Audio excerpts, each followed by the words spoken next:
naman yung noo mo. Hapon na hapon, ang ganda ng panahon. Tapos yung mukha mo ang naasagwa eh. Please, may nakita ko. Ano naman yan? Nakita ko yung live niya. Ano naman? Yung live niya si Eging. Si Eging yung nagla-live. Bakit siya? Ba't kay Eging ba yung page ni Owa? Hindi ko maintindihan. Ano ba ko yun, Sai? Ano, may alam ka ba? Mamaya magalit siya ang Diyos mo eh. Kasi nakipagkonsuban ka sa ganggang. Ha? Akala ko ba't ako si Riddick? Ano? Aminin mo na, aminin mo na. Aminin mo sa akin. Anong aminin ko? Ano? Na nakipagkuntubahan ka?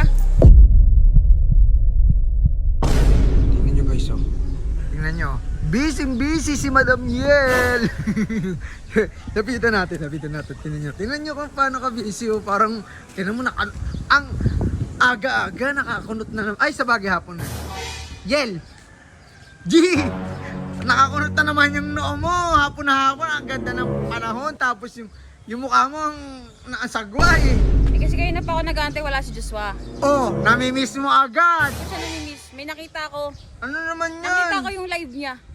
Ano naman? Yung live niya si Eging. Si Eging yung nagla-live. Bakit siya? Anong bakit siya? Bakit siya yung nagla-live dun sa page ni Owa? Sabi pa- Wala ba dyan si Joshua? Sa live? Nandun si Joshua, pero Oh. sinasabi sa aking page to. Ba't kay Eging ba yung page ni Owa? Hindi ko maintindihan. Ano ba ko yun, Sai? Hindi Ano, ko may alam alam. ka ba? May alam ka ba ko yun, Sai? Hindi. Nagugulan din kasi ako eh, pero... Hindi, please lang ko yun, Sai. Kung may alam ka, sabihin mo naman sa akin. Hindi yung ganito. Mamaya magalit siya ang Diyos mo eh. Ano magagalit? Ano ba? Sige nga. Kung ba't siya magagalit, sabihin may something. Kasi nakipagkonsuban ka sa ganggang.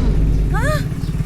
Oo, ayoko kasi talagang mamaya ano isipin ni Joshua magalit sa akin yun. Tapos sabihin, ayun, sa kanya matanong. Yel! Ayun na pala si Joshua eh. Ano naman ako Ba't tinawagan? ba ang tagal mo? Hindi naman. Namimiss ka. Dahil lang ako eh. Umihi lang ako. Di mo ako kinokontak. Nandito na pala si Yel eh. Ngayon kakakita ko lang din eh. Wait Ano? lang. Hindi, wait lang. Ano? Kasi ano eh, may utang sa akin si Riddick, 140,000. At ang laki naman ng utang. Basta nag-SM kami noon, tapos hindi niya ako binayaran. Ngayon, di ba takot sa'yo yung ganggang? Oo. Takot sa'yo si Riddick. Oo. Oh, kung takot sa'yo si Riddick, samahan mo ko ngayon singilin natin. Singilin nyo daw. Tara na. Andiyan ba? Umalis yata si... Hindi, tara na. Tara daw. Sabi. Oh, ba't parang hindi ka makaano? Ha? Hindi ka naman kaya si... Ano hindi kaya? Wala kang pera nun eh. Hindi ka naman kaya singilin kay Ray. Akala ko ba takot sa'yo si Riddick? Ano? Aminin mo na. Aminin mo sa akin. Anong aminin ko? Ano? Na nakipagkuntsabahan ka? Na nakipagkuntsabahan ka? Sa mga ganggang para matakot sa'yo?